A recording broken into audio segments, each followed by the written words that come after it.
कुछ दिनों पहले की बात है। 29 साल के अंकित दिल्ली में अपने घर में एसी चलाकर रात में सो रहे थे। सुबह के 4 बजे अचानक उनके सीने में दर्द उठा। दर्द इतना बुरा था कि नींद खुल गई। शरीर पसीने से तरबतर था। घर में कोई नहीं था जो अंकित को अस्पताल ले जा सकता। अंकित ने कराहते हुए दर्द को सहा। घंटे भर में दर्द कम हुआ तो फिर से नींद आ गई। सोकर उठे तो तबीयत थोड़ी ठीक लगी, तो अंकित ने डॉक्टर के पास जाने का फैसला टाल दिया। लेकिन अगले दिन चलने फिरने से लेकर रोजमर्रा के काम में भी उन्हें दिक्कत आई। इसलिए अंकित ने डॉक्टर के पास जाने का फैसला किया।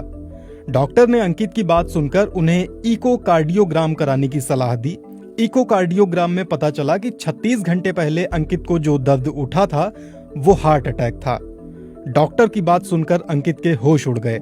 वो समझ ही नहीं पा रहे थे कि इतनी कम उम्र में हार्ट अटैक कैसे आ सकता है। आंकड़े बताते हैं कि कम उम्र में हार्ट अटैक वाले मामले दिनों दिन भारत में बढ़ते जा रहे हैं। अमेरिका के एक रिसर्च जर्नल में छपे लेख के मुताबिक 2015 तक भारत में 6.2 करोड़ लोगों को दिल से जुड़ी बीमारी हुई। इनमें से तकरीबन 2.3 करोड़ लोगों की उम्र 40 साल से कम है, यानी 40% हार्ट के मरीजों की उम्र 40 साल से कम है।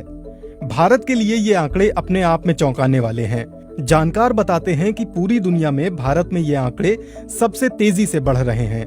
healthdata.org के मुताबिक प्री मैच्योर डेथ यानी अकाल मृत्यु के कारणों में 2005 में दिल की बीमारी तीसरे नंबर पर थी, लेकिन 2016 में दिल की बीमारी अकाल मृत्यु का पहला कारण बन गया है।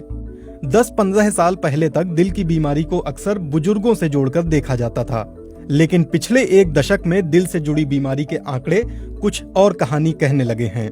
देश के जाने माने कार्डियोलॉजिस्ट और पद्मश्री से सम्मानित डॉक्टर S.C. मनचंदा के मुताबिक दरअसल देश के युवाओं का दिल कमजोर हो गया है। डॉक्टर मनचंदा फिलहाल दिल्ली के सर गंगाराम हॉस्पिटल में हैं। इससे पहले वो एम्स में कार्डियो विभाग के कई सालों तक हेड रह चुके हैं। उनके मुताबिक कमजोर दिल का कारण हमारे नए जमाने की जीवन शैली है। देश के युवाओं में फैले लाइफस्टाइल डिसऑर्डर के लिए वो 5 कारणों को अहम मानते हैं। जीवन में तनाव, खाने की गलत आदत, कंप्यूटर इलेक्ट्रॉनिक उपकरणों पर देर तक काम करना, स्मोकिंग, तंबाकू, शराब की लत और पर्यावरण का प्रदूषण। अंकित ने भी BBC को बताया कि 22 साल की उम्र से वो सिगरेट पीते थे। 29 साल के होते होते वो चेन स्मोकर बन गए थे, लेकिन हार्ट अटैक आने के 2 साल बाद अब उन्होंने सिगरेट पीना छोड़ दिया है। पर दिल की बीमारी के लिए उन्हें आज भी 3 दवाइयां रोज खानी पड़ती हैं। पढ़ने की उम्र में आजकल बच्चों में तनाव आम है। इतना ही नहीं, छात्रों के जीवन में खाने का गलत समय और पढ़ने के लिए इलेक्ट्रॉनिक उपकरणों का घंटों तक इस्तेमाल कोई नई बात नहीं है। डॉक्टरों की माने तो हार्ट अटैक का सबसे बड़ा लक्षण माना जाता है सीने में तेज दर्द। अक्सर किसी फिल्मी दृश्य में जब किसी को दिल का दौरा पड़ता है तो वो अपना सीना जोर से जकड़ लेता है। दर्द के मारे उसकी आंखों में घबराहट दिखने लगती है और वो जमीन पर गिर पड़ता है। हम सभी को लगता है कि दिल का दौरा पड़ने पर ऐसा ही एहसास होगा जैसे हमारे सीने को कुचला जा रहा है।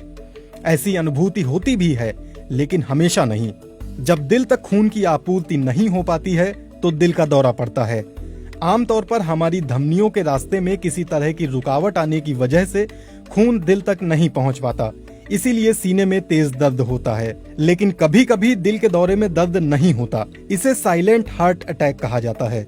healthdata.org के मुताबिक आज भी दुनिया में अलग अलग बीमारी से होने वाली मौतों में दिल की बीमारी सबसे बड़ी वजह है। इंडियन मेडिकल एसोसिएशन के डॉक्टर के अग्रवाल के मुताबिक महिलाओं में प्री मेनोपॉज हार्ट की बीमारी नहीं होती। इसके पीछे महिलाओं में पाए जाने वाले सेक्स हार्मोन्स हैं जो उन्हें दिल की बीमारी से बचाते हैं। लेकिन पिछले कुछ समय में महिलाओं में प्री मेनोपॉज वाली उम्र में भी हार्ट अटैक जैसी बीमारियां देखी जा रही हैं। पब्लिक हेल्थ फाउंडेशन के डॉक्टर श्रीनाथ रेड्डी के मुताबिक अगर कोई महिला स्मोकिंग करती है या गर्भ निरोधक पिल्स का लंबे समय से इस्तेमाल करती रही है तो प्राकृतिक रूप से उसके शरीर की हार्ट अटैक से लड़ने की क्षमता कम हो जाती है। डॉक्टर रेड्डी के मुताबिक मेनोपॉज के 5 साल बाद महिलाओं में भी हार्ट अटैक का खतरा पुरुषों के बराबर ही हो जाता है। कई तरह के शोध हैं जिनमें पाया गया है कि महिलाएं अक्सर सीने में दर्द को नजरअंदाज कर देती हैं और इसलिए इलाज उनको देर से मिलता है। हार्ट अटैक से बचने के लिए क्या करें? डॉक्टर मनचंदा के मुताबिक हार्ट अटैक के खतरे से बचने के लिए युवाओं को अपनी जीवन शैली में बदलाव लाने की जरूरत है। उनके मुताबिक बहुत हद तक योग से ये बदलाव संभव है। वो योग को हार्ट अटैक से बचाव का सबसे कारगर तरीका मानते हैं। डॉक्टर मनचंदा कहते हैं, योग से न सिर्फ तनाव दूर होता है बल्कि लोग शांत चित्त और ज्यादा एकाग्र होते हैं। हार्ट अटैक से बचना है तो ट्रांस फैट से बचें। इसके अलावा डॉक्टर मनचंदा के अनुसार युवाओं को दिल की बीमारी से बचाने के लिए सरकार को भी कुछ मदद करनी चाहिए। इस सवाल पर कि सरकार कैसे हार्ट अटैक रोक सकती है, डॉक्टर मनचंदा बताते हैं, जंक फूड पर सरकार को ज्यादा टैक्स लगाना चाहिए, जैसे सरकार तंबाकू और सिगरेट पर लगाती है। साथ ही जंक फूड पर बड़े बड़े मोटे अक्षरों में वार्निंग लिखी होनी चाहिए। सरकार इसके लिए नियम बना सकती है। डॉक्टर मनचंदा की माने तो ऐसा करने से समस्या जड़ से खत्म तो नहीं होगी, लेकिन लोगों में जागरूकता जरूर बढ़ेगी। अक्सर ये भी सुनने में आता है कि हार्ट अटैक का सीधा संबंध शरीर के कोलेस्ट्रॉल लेवल से होता है, इसलिए अधिक तेल में तला हुआ खाना ना तो बनाएं न खाएं। लेकिन इस बात में कितनी सच्चाई है? डॉक्टर मनचंदा कहते हैं, कोलेस्ट्रॉल से नहीं लेकिन ट्रांस फैट से हार्ट अटैक में दिक्कत ज्यादा आ सकती है। ट्रांस फैट शरीर में अच्छे कोलेस्ट्रॉल को कम करता है और बुरे कोलेस्ट्रॉल को बढ़ाता है। वनस्पति और डालडा ट्रांस फैट के मुख्य स्रोत होते हैं, इसलिए इनसे बचना चाहिए। जानकारों के मुताबिक इन तरीकों पर अमल करके युवा हार्ट अटैक के अटैक से बच सकते हैं।